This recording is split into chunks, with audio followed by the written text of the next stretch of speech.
येऊन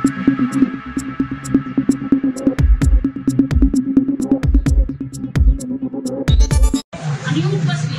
आता मी ते करून आला असं काळे कपडे ते सगळं तोंडाला बांधलेलं आणि हातात गज आणि मी इथं बसले त्या तिथं उठून. आता काय माहिती मला चोर येते का आणि लगेच म्हणलं अंदर कोण आहे अंदर कोण आहे. तर मी एकदम घाबरले म्हणलं भूत बीत निघालं पाय कधीच नाही ना. तर मला बाथरूमच झाली लगेच बसल्या बसल्या ते बघितले म्हणून आणि लगेच त्याच्या मागं 10-11 जण 10-11 जण ते मग नुसतं मला म्हणले असं तोंडानं हात फिरवला तर माझं हे सगळं पाण्यात होतं. ते त्यांनी ना पडायला लागले. तर म्हणलं अरे माझं घेऊ नका म्हणलं भाड्यानं तुम्हाला मग बोलले म्हणलं तुम्हाला काही लाज आहे का नाही आई बाप आहेत का नाही.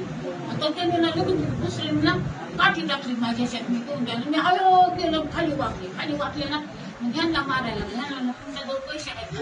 तर मी म्हणलं यांच्याकडे कशाचे पैसे हे काय म्हणजे पोरं तिकडे राहते बोदेवाला आमच्याजवळ काही नाही. तर मग माझ्या कानाला हात लावला ते काढायला लागले मी आता खोट आहे.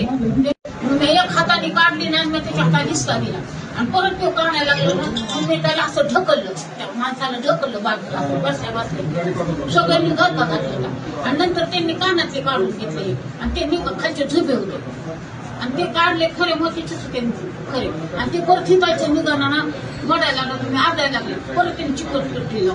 मग हे काय म्हणजे काय घ्यायचं घ्या पण नंतर ते म्हणजे बघ माझीच नाही काढून दिली ते मी कानाला घातलेलं हे म्हणजे काय घ्यायचं घ्या पण तिला मारू नका.